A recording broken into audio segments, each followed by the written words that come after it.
நீங்கள் ரசிக்கிறீங்க, சினிமா தட்டில் காசு கொடுக்குறீங்க. இன்னைக்கு ஓடிடியில் பார்த்தாலும் நீங்கள் அதுக்கு மாசான காசு கட்டுறீங்க, டிவியில் பார்த்தாலும் அதுக்கு பணம் கட்டுறீங்க. ஆக ஏதோ ரூபத்தில் என்னை போன்ற எண்ணற்ற கலைஞர்களை வாழ வைக்க கூடியதும் நீங்க தானே. நீ உண்மைதானே? இப்ப நான் 200 கோடி வாங்குறேன்னா 20 லட்சம் வாங்குறேனாங்கிறது பிரச்சனை இல்லை. அது கொடுக்கறது யாரு? நான் 200 கோடி நான் இப்போ ஒண்ணு இல்லைங்க. இன்னைக்கு எனக்கு நான் நடிக்கிற படத்துக்கு எனக்கு 40 லட்சம் 50 லட்சம் சம்பளம் கொடுக்குறாங்க. நான் எல்லா படமும் நடிக்க மாட்டேன். எந்த நடிகை வீட்டு வாசல நான் நின்னது கிடையாது, எந்த டைரக்டர் வீட்டு வாசல நான் நின்னது கிடையாது, எந்த தயாரிப்பாளர் வீட்டுக்கு நான் போனதில்லை. ஏன்னா ஒரு உண்மையான கலைஞன் வாய்ப்புகளை தேடி போடுறோம்னா நிச்சயமா உண்மையான கலைஞனா இருக்க முடியாது. அந்த கலையை மதிச்சு எவன் கூப்பிடுறான ஒரு கரகாட்டக்காரியை நீங்க கூப்பிடணும் போனா கூட அவங்கள போய் நீங்க புக் பண்ணணும்.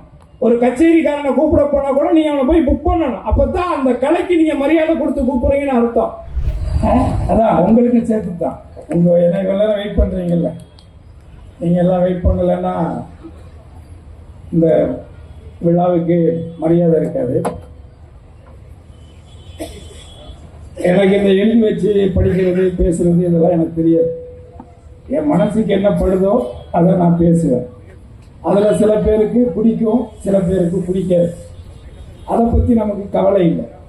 நாம் என்ன சொல்கிறோம் அப்படிங்கிறது ரொம்ப முக்கியம். நம்ம அப்பா அத்தா பிள்ளைங்களுக்கு எவ்வளோ நல்லது சொல்கிறோம். எல்லா பிள்ளைங்களும் கேட்குதா? கேட்கலையே. அதுக்காக நம்ம என்ன பண்ணுறோம்? கேட்காத பிள்ளைங்க கேடு கட்டு போட்டுவிட்டு விடுறதும் கிடையாது. அப்போ அதுக்கு ஒரு அக்கா எடுத்துக்கிறோம். சொல்கிறத கேள்றா, அப்பா இவ்வளோ கஷ்டப்படுறாரு, அம்மா இவ்வளோ கஷ்டப்படுறாங்க அப்படின்னு நமக்கு புரிய வைக்கிறோம். அந்த மாதிரி முதல்ல நான் இந்த உங்களுடைய சட்டமன்ற உறுப்பினர், நான் சட்டமன்ற உறுப்பினராக அம்மா அவர்களால் உருவாக்கப்பட்ட பொழுது அதே சட்டமன்றத்தில் இவர்கள் எதிர்கட்சி உறுப்பினர்களாக இருந்த காலத்தில் நான் அவர் கூட பழகியிருக்கேன். அதாவது அந்த சட்டமன்ற கூட்டத்தொடர் நடக்கும் பொழுது என்னென்ன இருக்கோ அண்ணன் விவேக் அண்ணன் சொல்றது மாதிரி நீந்துறது, பறக்கிறது, ஓடுறது, நடக்கிறதுன்னு எல்லாத்தையும் சமைக்க வச்சு சட்டி சட்டியா எடுத்தாந்து சட்டமன்றத்துக்குள்ளே வச்சு ஆளுங்கட்சி உறுப்பினரா எதிர்கட்சி உறுப்பினரா இந்த பாகுபாடெல்லாம் இல்லாம எல்லாரையும் வாங்க வாங்க வாங்க வாங்கன்னு சாப்பிட வச்சு இவர் சாப்பிடாம அழகு பார்ப்பார். அது எவ்வளவு பெரிய மனசு வேணுங்கிறத முதல்ல நீங்க புரிஞ்சுக்கணும். அதாவது தானத்திலேயே சிறந்தது அன்னதானம்னு சொல்லுவாங்க. கண்தானம் அன்னதானம் கொடுத்தா தானே கண்ணே இருக்கும். அந்த விதத்துல முதல்ல அந்த கொடுக்கிற மனசு இருக்குல்ல, அது இறைவனுக்கு தான் இருக்கும். கொடுக்கிற மனசு இருக்கிறவனா இறைவன். நீங்க அப்படித்தான் எடுத்துக்கணும். இறைவனை நீங்களும் பார்த்தே கிடையாது, நானும் பார்த்தே கிடையாது. அதான உண்மை. அது எந்த மதங்களை சார்ந்தவர்களாக இருந்தாலும் இறையை நான் நேரடியாக கண்டேன் அப்படின்னு யாராவது சொல்லியிருக்காங்களா? கிடையாது.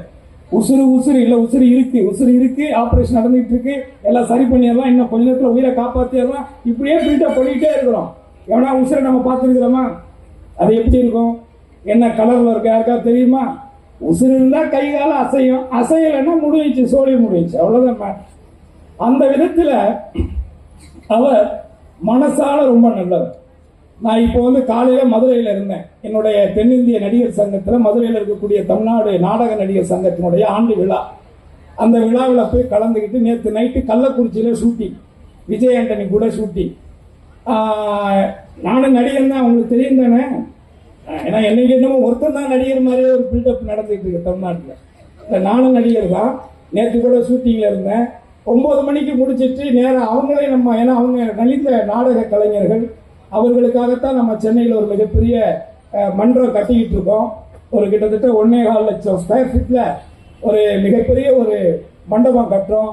அந்த மண்டபம் கூட வழக்கு அப்படின்னு சொல்லி நிறைய தலைவாடுகள் இருந்தாலும் கூட இன்னைக்கு அந்த தென்னிந்திய நடிகர் சங்கத்தினுடைய வானுயரை எழுப்பக்கூடிய அந்த மண்டபம் உருவாகுவதற்கு உறுதுணையாக உண்மையிலேயே அது மீண்டும் எழுச்சி பெறுவதற்கு எங்களோடு எங்களாக நடிகர் சங்கத்தில் ஒருவராக நடிகராக எங்களோடு நிற்பவர் தமிழகத்தினுடைய துணை முதல்வர் உதயநிதி ஸ்டாலின். இந்த இடத்துல அவர் கொடுத்தது மட்டும் இல்ல, அவர் கொடுத்தாரு 1 கோடி ரூபாங்கிறது மட்டும் இல்ல, டொனேஷன் நிறைய நடிகர்கள் கொடுத்திருக்கிறாங்க, நம்ம இல்லைன்னு சொல்லல. ஆனால் தான் கொடுத்தது மட்டுமில்லாமல் தன்னை சார்ந்த நண்பர்களையும் கொடுக்க வச்சு அந்த மண்டபத்தை உருவாக்குறதுக்கு இன்னைக்கு வளர்ந்துருச்சு, முடிய போகுது.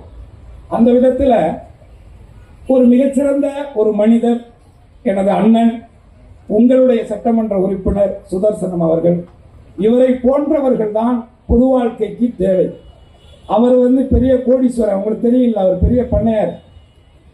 மாம்பழம் சின்ன எங்க இருக்குங்கிறது பிரச்சனை இருக்கு, ஆனா மாம்பழம் இவர்கிட்ட தான் இருக்கு. அதை முதல்ல நீங்க புரிஞ்சுக்கணும். ஏன்னா ஒரு மாம்பழம் 2 மாம்பழம்லாம் கிடையாது. ஒரு சீசன் வந்துச்சுன்னா என் வீட்டுக்கு மாம்பழம் வரும். என் தோட்டத்தில் நான் ஒரு சிவகங்கையில் ஒரு சின்னதாக ஒரு 15 ஏக்கர்ல ஒரு இடம் வாங்கி நானே அந்த கொரோனா டயத்தில் கஷ்டப்பட்டு அதை உருவாக்கினேன். அதில் மாம்பழம் முதமூணு காய்ச்சி அதை பேக் பண்ணி கொண்டாந்து என் பொண்டாட்டி கிரேஸுக்கிட்ட கொடுத்தேன். அதை சாப்பிடும்போது ஒரே அழுகை. ஏன் கிரேஸ் ஒரு மாம்பழத்துக்கு அழுகிற அப்படின்னு கேட்டேன். இல்லை இத்தனை வருஷம் சுதர்சனம் தானே நம்ம கொடுத்துட்டு இருந்தாரு, இப்போ நம்ம தோட்டத்திலே நமக்கு வந்துருச்சேன்னு சொல்லி சந்தோஷப்பட்டான். அதையும் நான் சொல்லிடுறேன். அதனால நல்லவர்கள் கிடைப்பது அரிது. ஔவையார் சொன்னது மாதிரி அரிது அரிது மானிடராய் பிறத்தல் அரிது, மானிடராய் பிறப்பினும் கூன் குருடு செவிடு வேடி நீங்கி பிறத்தல் அரிது. அந்த மாதிரி எத்தனையோ சட்டமன்ற உறுப்பினர்கள் இருந்தாலும், இன்க்ளூடிங் என்ன முதற்கொண்டு நான் சொல்றேன், இருந்தாலும் சுதர்சனை போன்ற ஒரு சட்டமன்ற மக்களுக்கு பணியாற்றக்கூடிய ஒரு நபர் கிடைப்பது அரிது. அதை நீங்க பயன்படுத்திக்கங்க அப்படிங்கிறது என்னுடைய ஒரு ஒரு கோரிக்கைன்னு வச்சுக்கங்க. ஆக நான் இந்த மேடையில் பேச வந்தது, அந்த மதுரை நிகழ்ச்சியை முடிச்சுட்டு இங்கிருந்து காரில் நைட்டு 9 மணிக்கு கிளம்பி மதுரையில் போய் அந்த நிகழ்ச்சியை முடிச்சுட்டு 1 மணிக்கு வந்து வீட்டில் தூங்க கூட முடியாமல் வேற வேட்டி சட்டையை கட்டிட்டு என் காரை என் பொண்டாட்டி நாளைக்கு கிறிஸ்துமஸ் ட்ரெஸ் எடுக்கிறதுக்காக வண்டி எடுத்துட்டு போனதுனால இவர் வண்டியை அனுப்ப சொல்லி அந்த வண்டியில் கிளம்பி வந்திருக்கிறேன். நான் பெரிய ஆளா சின்ன ஆளாங்கிறது மேட்ரு இல்லை. ஆனால் ஒரு நல்ல மனுஷன் ஒரு நிகழ்ச்சிக்கு முதல்ல கூப்பிட்டுருக்காரு, எப்படியாவது போயிடணுங்கிறதுக்கு தான் நான் வந்தேன். வந்ததுக்கு அப்புறம் தான் ஒன்றிய செயலாளர் கருணாகரங்கிறத எனக்கு தெரியும். இங்க இருக்க இப்போ உங்க எல்லாரையும் பார்க்கக்கூடிய ஒரு வாய்ப்பு எனக்கு கிடைச்சிருக்கு. அதனால என்ன விஷயத்துக்காக இவர் கூப்பிட்டாரு, அதுக்காக வந்தோம். நான் என்ன உங்ககிட்ட சொல்லணும்னு நினைக்கிறேன் அப்படின்னா, நான் நடிகராக இங்கு வரல. நடிகராக வச்சுக்கிட்டாலும் கூட இந்த நடிகர், நான் ஒரு மேடை பாடகனாக இருந்து, ஒரு கிராமிய பாடகராக இருந்து, அதுக்கப்புறம் ஒரு கானா பாடகராக உருவாகி, அதுக்கப்புறம் முதல் தமிழ் பாப் இசை கலைஞனாக உருவாகி, அதுக்கப்புறம் லொடுக்கு பாண்டிங்கிற படத்துல, நந்தா படத்துல லொடுக்கு பாண்டியாக உருவாகி, இன்னைக்கு திண்டுக்கல் சாரதியில வசந்தியோட புருஷனாக அறிமுகமாகி, ஏன்னா இப்படி பல முகங்கள் எடுத்து அந்த திண்டுக்கல் சாரதிங்கிற ஒரு படத்துல நடிச்சதன் மூலமாக, பல முறை சன் டிவியில் அதை போட்டதன் மூலமாக மக்கள் ஒவ்வொரு வீட்டுக்குள்ளேயும் உள்ள போய் திருவாடனையில் கிட்டத்தட்ட 52 இருந்து 2016 வரைக்கும் அங்கே ஏடிஎம்கே ஜெயிச்சதே இல்லை. அந்த இடத்துல முறையை ஜெயிச்ச ஒரே ஆள் நான் தான் வச்சுக்கோங்க. பட் இருந்தாலும் இந்த பதவிகளை எல்லாம் பெற்று இன்றைக்கு நான் ஒரு மனுஷனா இந்த உங்களுக்கு முன்னாடி நிற்கிறேன் அப்படின்னா, இதற்கு காரணகர்த்தா யார்? ஒரு கலைஞனாக வளர்ந்து நிற்கக்கூடிய நான் யார்? என்னுடைய மொழி தாய்மொழி தமிழ் மொழி, உங்களுக்கு நீங்கள் நானும் பேசுகிற மொழி. இதுதான் நம்மளை கனெக்ட் பண்ணுது. ரெண்டாவது, நீங்கள் ரசிக்கிறீங்க, சினிமா தட்டில் காசு கொடுக்குறீங்க. இன்னைக்கு ஓடிடியில் பார்த்தாலும் நீங்கள் அதுக்கு மாசான காசு கட்டுறீங்க, டிவியில் பார்த்தாலும் அதுக்கு பணம் கட்டுறீங்க. ஆக ஏதோ ரூபத்தில் என்னை போன்ற எண்ணற்ற கலைஞர்களை வாழ வைக்க கூடியதும் நீங்க தானே. நீ உண்மைதானே? இப்ப நான் 200 கோடி வாங்குறேன்னா 20 லட்சம் வாங்குறேனாங்கிறது பிரச்சனை இல்லை. அது கொடுக்கறது யாரு? நான் 200 கோடி நான் இப்போ ஒண்ணு இல்லைங்க. இன்னைக்கு எனக்கு நான் நடிக்கிற படத்துக்கு எனக்கு 40 லட்சம் 50 லட்சம் சம்பளம் கொடுக்குறாங்க. நான் எல்லா படம்லாம் நடிக்க மாட்டேன். எந்த நடிகை வீட்டு வாசல நான் நின்னது கிடையாது, எந்த டைரக்டர் வீட்டு வாசல நான் நின்னது கிடையாது, எந்த தயாரிப்பாளர் வீட்டுக்கு நான் போனதில்லை. ஏன்னா ஒரு உண்மையான கலைஞன் வாய்ப்புகளை தேடி பெறுவனா நிச்சயமா உண்மையான கலைஞனா இருக்க முடியாது. அந்த கலையை மதிச்சு எவன் கூப்பிடுறான ஒரு கரகாட்டக்காரியை நீங்க கூப்பிடணும் போனா கூட அவங்கள போய் நீங்க புக் பண்ணணும். ஒரு கச்சேரிக்காரனை கூப்பிட போனா கூட நீங்க அவனை போய் புக் பண்ணணும். அப்பதான் அந்த கலைக்கு நீங்க மரியாதை கொடுத்து கூப்பிடுறீங்கன்னு அர்த்தம். நான் கொஞ்சம் அந்த மாதிரியான விஷயங்கள்ல கொஞ்சம், ஏன்னா சின்ன வயசுல இருந்து கஷ்டப்பட்டு இந்த இடத்துக்கு வந்தால் அடுத்த நேரம் ஏன் எனக்கு தளபதி எத்தனையோ திட்டங்களை கொடுத்துருக்காரு. அத்தனை திட்டங்களையும் எனக்கு ரொம்ப பிடிச்ச திட்டம் என்னன்னு கேட்டீங்கன்னா, இந்த காலை உணவு திட்டம் இருக்குல்ல, அது எனக்கு ரொம்ப பிடிச்ச திட்டம். ஏன்னா நான் பள்ளி காலங்களில் எங்க அப்பா சாதாரண டீ கடை வச்சிருந்தார். குருவிக்கிழமை தஞ்சாவூர் மாவட்டத்தில் பேராவணி பக்கத்தில் ஒரு டீ கடை வச்சிருந்தார். அன்னைக்கு டீ சக்கரை டீ 10 காசு, சீனி டீ 15 காசு.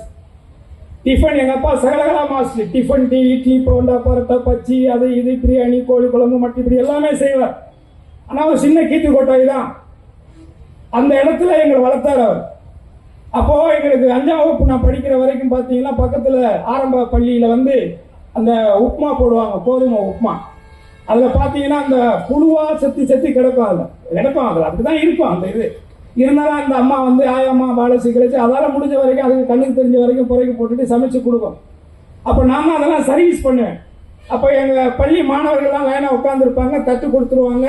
அந்த சட்டியில் உப்புமா வச்சுட்டு நான் தான் குரல் சொல்லணும். நான் சொல்ல சொல்ல அவங்கெல்லாம் திருப்பி சொல்லணும். ஒரு குரலை வந்து நம்ம வந்து சொன்னோம்னா, பகுத்துண்டு சொல்லுங்க பாப்பா, பகுத்துண்டு பல்லுயிர் ஓம்புதல் நூலோர் தொகுத்தவற்றுள் எல்லாம் தலை அப்படின்னு சொன்னோன்னா கும்பிட்டுட்டு ஆளாளுக்கு ஒரு கரண்டியா எடுத்து போட்டுட்டு நானும் சாப்பிடுவேன். சாப்பிட்டு முடிச்ச உடனே இந்த வேலையெல்லாம் செய்யறேன்ல, காலையில தண்ணி ஊற்றணும் மரத்துக்கு, மாமரத்துக்கு. எங்க 2 பீச்சார் முத்தையவேல் சார் வாத்தியார் ரொம்ப ஸ்ட்ரிக்ட், அடிப்பாரு. அதனால காலையில போய் மரத்துக்கெல்லாம் தண்ணி ஊற்றிட்டு இதெல்லாம் செஞ்சா எனக்கு எக்ஸ்ட்ரா ஒரு தட்டுல அந்த கோதுமையை கொடுக்கும் அந்த அம்மா. அதை மூடி அப்படியே ஓட்டமா ஓடி போயிட்டு 1 கிலோமீட்டர் தூரத்தில் எங்க அம்மாட்ட கொண்டே கொடுத்துட்டு மறுபடியும் திரும்பி ஓடியாந்து அந்த ஸ்கூல்ல உட்காந்துருப்பேன். அந்த இடத்துல இருந்து இந்த இடத்துக்கு வந்தவண்ணா. அதனாலதான் அந்த காலை உணவுடைய திட்டத்தினுடைய வலிமை தெரியும். அந்த உணவுக்கு கஷ்டப்பட்டவனுக்கு தான் அந்த திட்டத்தினுடைய வலிமை தெரியும். இன்னைக்கு ஒட்டுமொத்தமாக தமிழ்நாட்டில் இருக்கக்கூடிய அரசு பள்ளிகள் அத்தனை பள்ளிகள்லையும் குறிப்பாக இந்த குழந்தைகளுக்கான காலை உணவு திட்டம் இருக்கு. இது இன்றைக்கு கனடாங்கிற நாட்டில் அங்க இருக்கக்கூடிய ஒரு சிட்டியில இந்த திட்டம் செயல்படுத்தப்பட்டு இருக்குன்னா, இன்றைக்கு ஒட்டுமொத்த இந்தியாவை உற்று நோக்கக்கூடிய திட்டத்தின் செயல் வீரராக இன்றைக்கு நிமிர்ந்து நிற்கக்கூடியவர் தமிழகத்தினுடைய முதல்வர் மாண்புமிகு அண்ணன் தளபதியார் அவர்கள் என்பதை நான் உணர்வோடு சொல்கிறேன். ஆகவே நாம் இங்கே பேசிக்கிட்டே இருக்கலாம். அவ்வளவு திட்டங்கள் இருக்குங்க, அவ்வளவு திட்டங்கள் இருக்கு, அரசுடைய திட்டங்கள். குறிப்பாக சாதி சொல்லும்போது சொன்னதுதான், ஒரு மக்களுக்கு ஒரு துயரம், ஒரு இடையூறு நடந்திருக்குன்னு உடனே அந்த இரவு நேரத்திலையும் இந்த வயசுல எழுந்து கிளம்பி அதற்காக போய் அந்த மக்களை களத்திலே சந்திக்கிறாரே. எந்த ஒரு தலைவன் மக்களுக்கான பிரச்சனை அது எதுவாக இருந்தாலும் சரி, அது யுத்த களமாக இருந்தாலும் அந்த இடத்திற்கு அந்த மக்களை சென்று சந்திக்கக்கூடியவன் தான் உண்மையான தலைவர். பயந்து ஓடுபவர்கள் என்றைக்கும் தலைவராக மாறவே முடியாது. இழந்தவர்கள் மட்டும்தான் சிலையாக முடியும். தேசிய வாழ்வே தெய்வீக வாழ்வு என்று வாழ்ந்தாரே, இந்த தேசத்தினுடைய சுதந்திரத்திற்காக 4000 நாட்களை சிறையிலே கழித்தாரே என் தலைவன் தெய்வ திருமகன் பசும்பொன் முத்துராமலிங்க தேவர். அவர் வாழ்க்கை இந்த தேசத்திற்காக இழந்ததால் தான் சிலையாக நிற்கிறார். தமிழ்நாட்டிலே மட்டுமல்ல, வங்க தேசத்திலே சிலையாக நிற்கிறார். வங்காளத்திலே ஒரு தமிழனுக்கு சிலை இருக்கிறது என்று சொன்னால் அது தெய்வ திருமகன் பசும்பொன் முத்துராமலிங்க தேவருக்கு தான் இருக்கிறது, வேறு எந்த தமிழனுக்குமே கிடையாது. ஏனென்று சொன்னால் அவர் வாழ்ந்த வாழ்க்கை இந்த தேசத்திற்காக. அவர் மட்டுமல்ல, வாவோசியில இருந்து எத்தனையோ பேர் இந்த மண்ணுக்காக, மண்ணினுடைய விடுதலைக்காக மாண்டவர்கள், வாழ்க்கை இழந்தவர்கள், குடும்பத்தை இழந்தவர்கள். ஏன் ஜம்புத்தீவு பிரகடனத்தை இந்த மண்ணிலே விதைத்தாரே, பெரிய மருது சின்ன மருது, எத்தனையோ போராட்ட காலங்களிலே ஜமீன்தார்கள் மன்னர்கள் எல்லாம் வெள்ளையர்களுக்கு அடிமையாகி தன் வாழ்க்கை இழந்த காலத்திலே வெள்ளையினை எதிர்த்து வெள்ளையினை வெளியேறு என்று தென்போதியிலே குரல் கொடுத்து தன் வாழ்க்கை இழந்தது மட்டுமல்லாமல் தன் தலைமுறையே இழந்தவர்கள் சின்ன மருது பெரிய மருது கிட்டத்தட்ட 500 பேர். அவருடைய இரத்த வழி சொந்தங்கள் அத்தனை பேரையும் வெள்ளையருடைய அரசு கொன்று குவித்தது. அப்படி உயிர்களை இழந்து இந்த தேசத்தினுடைய விடுதலைக்காக போராடிய ஒரு கூட்டத்தினுடைய ஒரு வாரிசாகத்தான், ஒரு குடிமகனாகத்தான், இந்த மண்ணின் மைந்தனாகத்தான், ஒரு தமிழனாகத்தான் இந்த மேடையிலே நான் உங்களிடத்தில் நின்று கேட்கிற கேள்வி, இப்படி இத்தனை பேர் உயிர் கொடுத்து பெற்ற இந்த சுதந்திர நாட்டை, ஒரு ஜனநாயக நாட்டை ஒரு மதவாத கூட்டம், ஒரு சனாதன கூட்டம் இன்றைக்கு மக்களை மதத்தின் பெயரால் பிரித்து நம்மை ஏமாற்றி இந்த எஸ்ஆர் போன்ற திட்டங்கள் மூலமாக அவர்கள் குறுக்கு வழியிலே வந்து இந்த மண்ணிலே இடம் பிடிக்க வேண்டும் என்று நினைக்கிறார். அதைத்தான் நீங்கள் புரிந்து கொள்ள வேண்டும். ஏனென்று சொன்னால், நாம் யாராக இருந்தாலும் நாம் சேர்க்கின்ற செல்வங்கள், சொத்துக்கள் எல்லாமே நமது பிள்ளைகளுக்காக. அந்த பிள்ளைகளை நாம் விட்டு செல்லும் பொழுது என் குழந்தைகளுக்கு நான் இத்தனை தங்கங்களை சேர்த்து வைத்திருக்கிறேன், இத்தனை வீடு கட்டி இருக்கிறேன், இத்தனை ஏக்கர்களை நிலம் வைத்திருக்கிறேன். இது எதுவுமே நிலையாகாது. அது இருந்தாலும் கூட அந்த சொத்துக்களை வைத்து வாழ்வதற்கு உன் பிள்ளைகளுக்கு இந்த மண்ணிலே உரிமை வேண்டுமா வேண்டாமா? அந்த உரிமை இந்த சனாதன கூட்டங்களால் அந்த பறிக்கப்படும் என்கின்ற ஒன்றைத்தான் உங்களிடத்தில் நான் சொல்ல. மற்றபடி நமக்கு என்ன, இங்க இருக்கிற ஒருத்தருக்கு ஒரு சாமி இருக்கு. இப்ப நான் இருக்கிறேன், எனக்கு ஒரு சாமி இருக்குது. நான் என்ன சாமி, எங்க அப்பா அம்மா எங்க பாட்டை முப்பாட்டை எல்லாருமே பேசிக்கா சொல்ல போனா, இன்னும் சொல்ல போனா நல்லா ஒரு பூசாரி, ஒரு பாரம்பரியமா ஒரு பூசாரி குடும்பத்திலிருந்து வந்தால் எங்களுக்கு நாங்கள் சைவத்தை வழிபட்டவர்கள், நாங்கள் சிவனை வணங்கியவர்கள், முருகனை வணங்கியவர்கள். நாங்கள் திருநூறு எடுத்து இப்படி பட்டை அடிச்சுக்குவோம். எனக்கு ஒரு மதம் இருந்தது. அதுபோல எத்தனையோ மதங்கள் இந்த நாட்டில், தமிழ்நாட்டிலேயே எத்தனையோ மதங்கள் இருக்கு. இங்க இருக்கிறவங்ககிட்டயே எத்தனையோ ஐயனாரை கும்பிடுறவங்க இருப்பாங்க. அந்த ஐயனாருக்கு எத்தனையோ பேர் இருக்கும். சின்ன கருப்பர், பெரிய கருப்பரை கும்பிடக்கூடியவங்க இருப்பாங்க. மாரியாத்தா, காளியாத்தா, துர்கான்னு சொல்லி கும்பிடக்கூடியவங்க இருப்பாங்க. இது அவர்களுடைய நம்பிக்கை.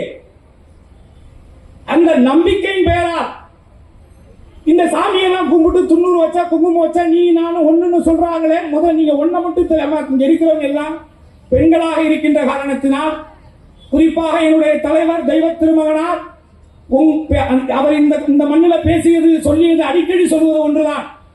நான் தாய்மார்களை பார்க்கின்ற பொழுது, என் பெண்களை பார்க்கின்ற பொழுது, நான் அன்றாட வழிபடக்கூடிய பராசக்தியின் மறு உருவமாக பார்க்கிறேன் அவர் சொல்லுவார் எப்போதுமே.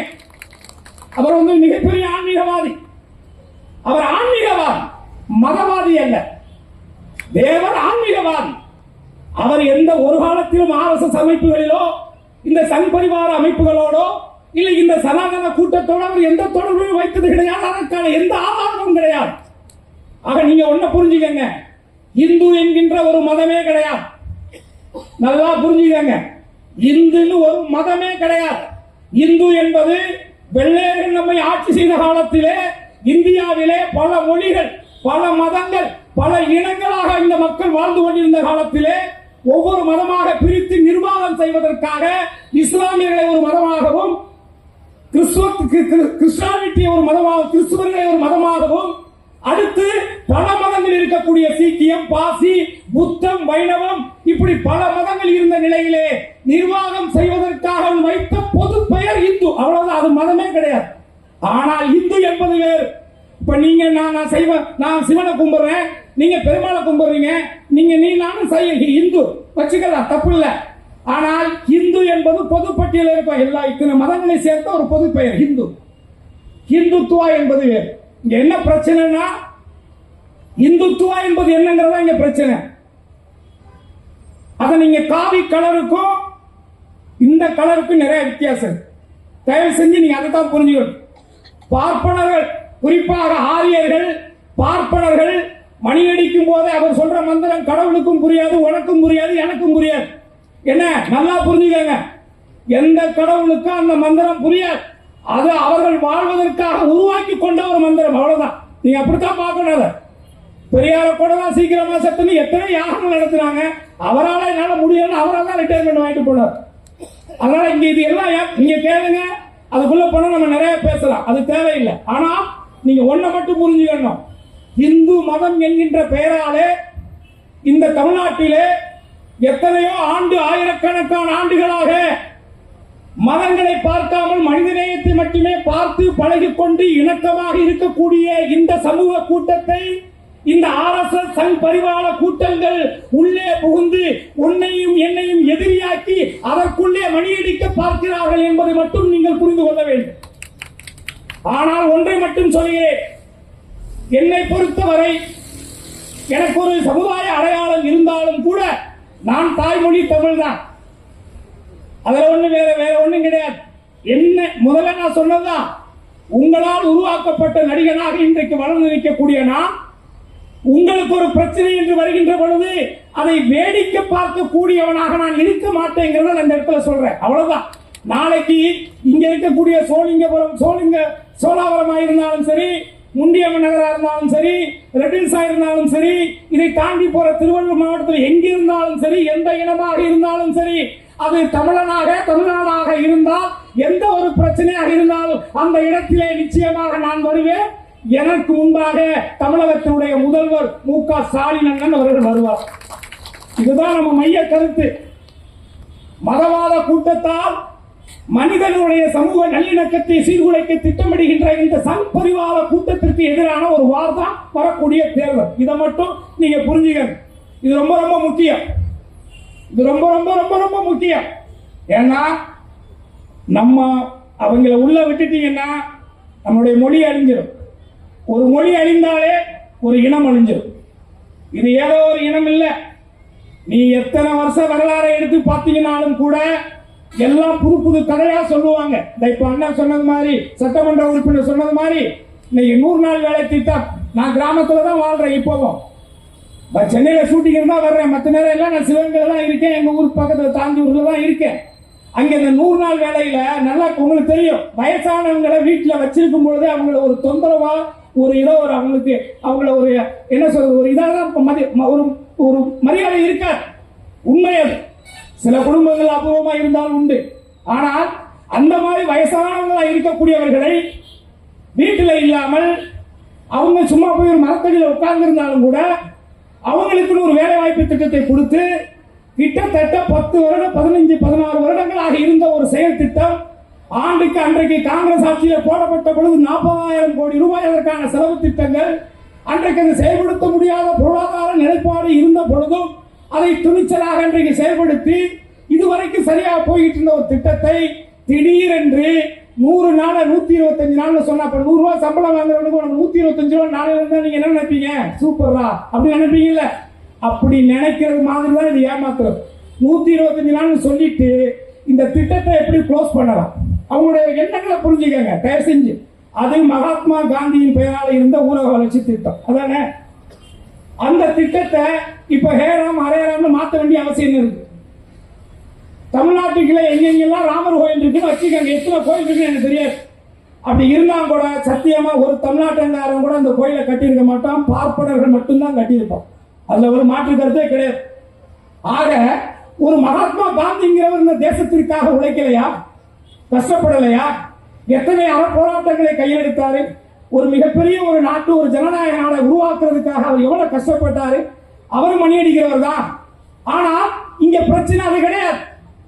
அவர் பார்ப்பனராங்கிறதுல இங்க பிரச்சனை கிடையாது. அவர் ஆரியராங்கிறதுல இங்க பிரச்சனை கிடையாது. ஆனால் அவர் இந்த நாடு எந்த காலத்திலும் மனித நல்லிணக்கத்தோடு இருக்க வேண்டும், பிரிவினவாதத்திற்கு இடம் கொடுக்க மாட்டேன்னு சொன்னார் பார். அவரை யார் சுட்டுக் கொண்டது? மகாத்மா காந்திங்கிறவர். நம்மளாம் மனுஷங்க தான். சோறு சாப்பாட்டுல உப்பு போட்டு தான் சாப்பிடுறோம். அந்த உப்புக்கு கொஞ்சமாவது நன்றி இருக்கணும் இந்த தேசத்திற்கா. அதனாலதான் மகாத்மா காந்தி அவருக்கு ஒரு பேர் இருக்கு. நீ வச்சிருக்கிற நோட்ல கூட அந்த படம் இருக்குல்ல. ஆனால் இவர்களுடைய சூழ்ச்சி என்னன்னா காந்தி அவங்களுக்கு பிடிக்காது.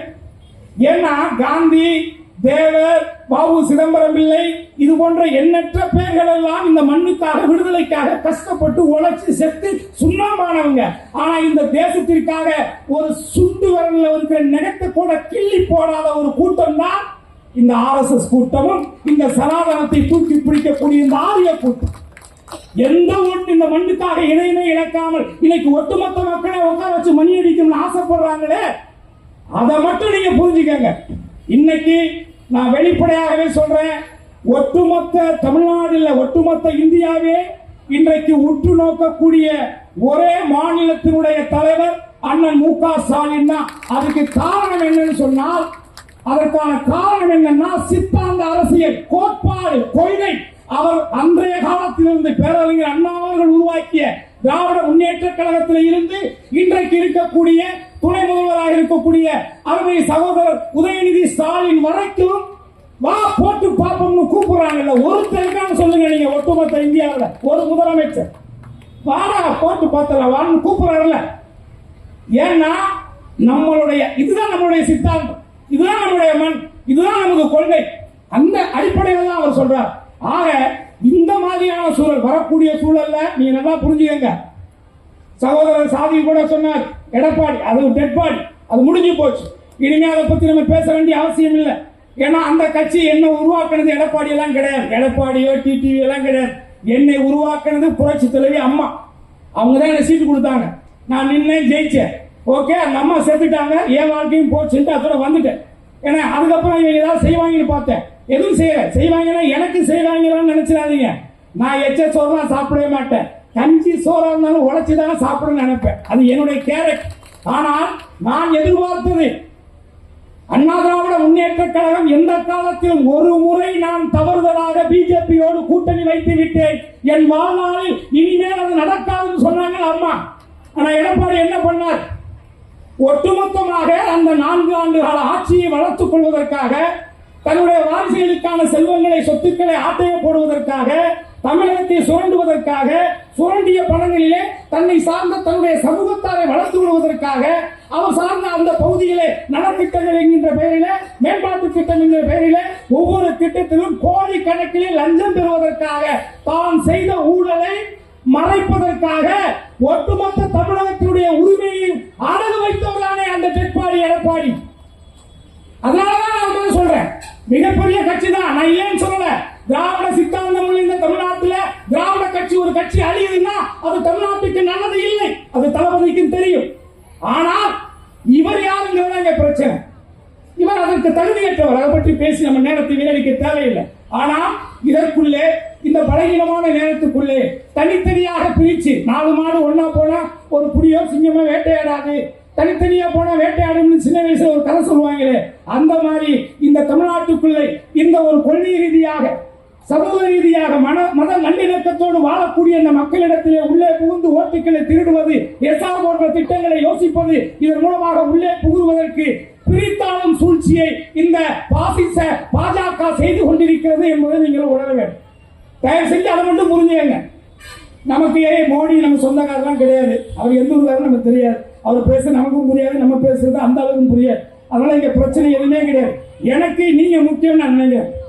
ஏன்னா நான் சாப்பிட்டது வரைக்கும் போட்டுருக்க சட்டை முத கொண்டு நான் நடிச்சு பாடி ஏதோ ஒன்று பண்ணி அதில் கிடைச்ச காசு தாங்க. அப்ப அந்த காசை கொடுத்த நீங்க தானே, அதுக்காக சொல்றேன். அது என்ன போன ஒரு சின்ன நடிகனுக்கு இருக்கு, 200 கோடி சம்பளம் வாங்குற பெரிய நடிகருக்கு இருக்கணும்ல, அந்த உணர்வு இருக்கணும்ல. நம்ம கண்ணதிலேயே நம்ம அப்பாலாம் தலைவர் கலைஞர்கிட்ட தான் போய் நின்னாரு, அவர் மூலியமா தானே நம்ம எல்லாம் உருவானோம், வளர்ந்தோம், நம்ம பிள்ளையெல்லாம் அப்படித்தானே டெவலப் பண்ணி கொண்டு வந்தோம். இன்னைக்கு அந்த சித்தாந்தத்துக்கு எதிராகவே, தமிழர்களுக்கு எதிராகவே, தமிழருடைய நலனுக்கு எதிராகவே ஒரு மக்களால் உருவாக்கப்பட்ட, மக்களால் வளர்ந்து தன்னை இந்த நிலைமைக்கு கொண்டுட்டு வந்ததுக்கு பிறகு எல்லாரும் சொல்லிக்கிறாங்க 200 கோடி. நான் சொல்றேன், எந்திரன்கிற படம் எப்போ வந்துச்சு? ரஜினி சாருடைய படம் எந்திரன் படம். அந்த படத்துல ஐஸ்வர்யா ராய், ரஜினிகாந்த், ஏஆர் ரஹ்மான், சங்கர், அப்புறம் பாபி தானின்னு சொல்லி ஒரு ஹிந்தி நடிகர். அதுக்கு அடுத்து பெரிய சம்பளம் வாங்கின நடிகன் தான். 6வது பெரிய சம்பளம் நான் தான் வாங்கின அந்த படத்துல. ஆனா அப்பொழுதுதான் நான் சார்ந்த மக்களுடைய அடிப்படை உரிமைகள், மறுக்கப்படுகின்ற உரிமைகள், மக்கள் தொகையின் அடிப்படையிலே என் மக்களுக்கான இடஒதுக்கீடு போன்ற நிலைகளை வரையறுத்து, அதற்காகத்தான் நான் இந்த முக்குளத்தோர் புலிப்படைங்கிற கட்சியை நான் ஆரம்பிச்சேன். இப்போ நான் பொருளாதார அதுக்கு பின்னாடி கீழே தான் விழுந்திருக்கேன். ஆனால் ஏதோ ஒரு 10 பேருக்காக நான் உண்மையா வேலை செஞ்சிட்டு இருக்கேன், ஒரு சின்ன சந்தோஷம் இருக்கு என் மனசுக்குள்ள.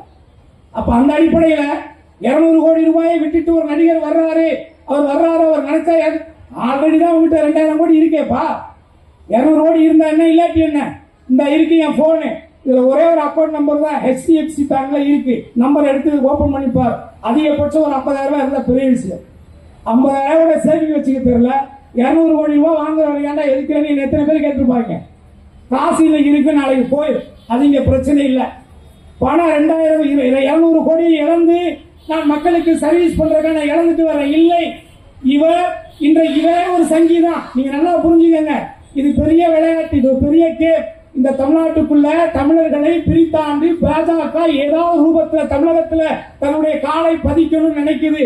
அது சத்தியமாக முத்துவேல் கருணாநிதி ஸ்டாலின் இருக்கும் வரை, அவருடைய மகன் உதயநிதி ஸ்டாலின் இருக்கும் வரை, என்னை போன்ற மனித நேயத்தையும் மதத்தின் பெயரால் மக்களை பிரிக்கின்ற அந்த பாசிச சக்தியை எதிர்க்கின்ற கடைசி உயிர் இருக்கும் வரை உங்களால் தமிழகத்துக்குள்ளே கால் ஊன்ற முடியாது. அது நைனாவா இருக்கட்டும், அவங்க நைனாவா இருக்கட்டும், யாராக வேணாலும் இருக்கட்டும், அதுக்கு வாய்ப்பு நம்ம கொடுத்துடக்கூடாது. நீங்க வாழ்க்கையில யாராவது பாவம் செய்யணும்னு நினைச்சீங்கன்னா பிஜேபிக்கு ஓட்டு போடும். பாவம் செய்யணும், நாளைக்கு நமக்கு பிறக்கிற புள்ள, நம்ம புள்ள பிறக்கிற பிள்ளைக்கு கைகால் வழங்காம போகணும்னு நினைச்சீங்கன்னா ஓட்டு போடுங்க. நான் ஓப்பனாவே சொல்றேன். ஏன்னா அவ்வளவு பெரிய கொடுமையானவங்க. நீங்க வெளியில பேச யோசிக்காதீங்க. 125 பேருக்கு வேலை தர்றேன்னு காந்தி பேரை எடுக்கணும் என்ன இருக்கு? காந்தியுடைய பேர், இந்த நாட்டுக்காக உழைச்ச காந்திக்கு மண்டபம் எங்க இருக்கு, பேர் எங்க இருக்கு, எல்லாத்தையும் எழுதக்கூடிய இந்த மத்திய அரசு வல்லபாய் பட்டேலுக்கு கட்டுதே அவ்வளவு பெரிய சிலை. அப்போடைய நோக்கம் என்ன? ஒரு சின்ன கோட்டுக்கு பக்கத்துல பெரிய கோடு போட்டா இந்த கோடு சின்ன கோடா தெரிஞ்சிடும். ஏன்னா ஒரு பெரிய கோடு இருக்குன்னா அதுக்கு பக்கத்துல அதை விட பெரிய கோடா போட்டுட்டா இந்த கோடு மறைஞ்சிடும். இதானே உங்க சித்தாந்தம், இதுதானே உங்களுடைய அரசியல். இது என்ன நாகரிக அரசியல்? இது என்ன நல்ல அரசியல்? தயவு செஞ்சு சொல்றேன், என்ன கடற்தாமரை வந்துச்சுன்னா கொலை நாசமாகும், கடற்தாமரை வந்துச்சுன்னா உடல் நாசமாகும், தாமரை வந்துச்சுன்னா தமிழ்நாடு நாசமாகும். நான் பாராளுமன்ற தேர்தலே சொன்னேன், அதைத்தான் திரும்பவும் நான் சொல்றேன்.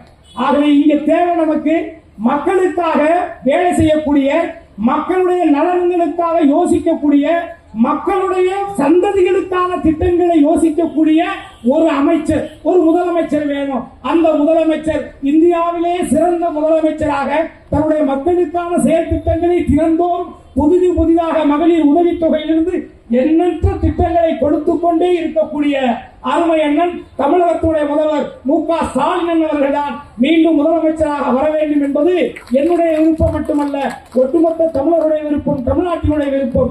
இந்த நிலையில் அவர் வருகிறார், இவர் வருகிறார், எவர் வேண்டாலும் வரலாம் போகலாம், அது பெரிதல்ல.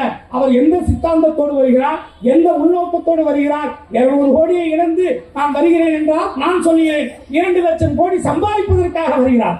ஆனால் இங்கே எந்த கோடி பெரிசல்ல என்று நினைத்து வாழக்கூடிய, தியாக வாழ்க்கையை வாழக்கூடிய, மக்களுக்கான வாழ்க்கையை வாழக்கூடிய தமிழகத்துடைய முதலமைச்சராக மு.க. ஸ்டாலின் அவர்களும் அவருடைய புதல்வராக இருக்கக்கூடிய தளபதியாருடைய தளபதி அன்பு உதயநிதி ஸ்டாலின் அவர்கள் வருகின்ற ஒரு தருணத்தில் தான் நமது உரிமைகள், நமது எதிர்கால சந்ததிகள், இந்த தமிழ்நாட்டிற்கான பாதுகாப்பு, இந்த மாநிலத்துடைய சுயாட்சி சட்ட ரீதியாக பாதுகாக்கப்படும் என்பதை மட்டும் தயவு கூர்ந்து தாய்மார்களாகிய நீங்கள் உள்மனசுல வாங்கிக்கங்க. அதே நேரத்தில் கடந்த முறை அவருடைய பிறந்த நாள் நடந்து ரொம்ப நாளாச்சு. இருந்தாலும் நான் அப்ப எழுதின ஒரு கவிதை, உதயநிதி ஸ்டாலினுக்காக பிறந்த நாள் வாழ்த்து சொல்றதுக்காக எழுதினேன். அன்னைக்கு சேகர்பாபு மீட்டிங்ல நமக்கு பேசுறதுக்கு நேரம் இல்லாம போச்சு. அவருக்கு எழுதின அந்த கவிதையை மட்டும் நான் உங்களுக்காக படிச்சு காட்டுறேன். சனாதனத்தை பொசுக்கிய உதய சூரியன், சனாதனத்தை பொசுக்கிய உதய சூரியன் உதயநிதி, பாரத மாதா பங்காளிகளை பந்தாடிய பண்பாளன் உதயநிதி, காவி பேய்களை அடித்து நொறுக்கும் கருப்பு சிவப்பு உதயநிதி, சங்கியனும் வங்கிகளை இந்தியா முழுவதும் கதறவிட்ட திராவிட மதி என்ற உதயநிதி, கலைஞர் எழுதினார், முழங்கினார் மக்களுக்காக. அண்ணன் ஸ்டாலின் உழைத்தார், உழைத்துக் கொண்டிருக்கிறார் மக்களுக்காக. அன்பு உதயநிதி நீரில் கிடந்தாலும் ஏரியில் பாஸ்பரஸ் போல் நெஞ்சத்து நெருப்பு அணையப்படாது உழைக்கிறார். அது மக்களுக்கானது, இந்த மண்ணுக்கானது. திராவிட மாமலையை பிளக்க நினைக்கும் சனாதனத்தை சல்லி சல்லியாக உடைக்க போகும் உளி எங்கள் உதயநிதி. உதய சூரியன் எப்போதும் தேயாது, உதயநிதி வெல்லாமல் போகாது. சூரியனாய் வாழ்க, சூத்திரதாரிகளை சூறாவளியாய் சுழற்றி அடித்து வெல்க வெல்க வெல்க உதய சூரியன் என்று கூறி அவர் 10 ஆண்டு 100 ஆண்டு வாழ வாழ்த்தி வாய்ப்புக்கு நன்றி கூறி விடைபெறுகிறேன். நன்றி, வணக்கம்.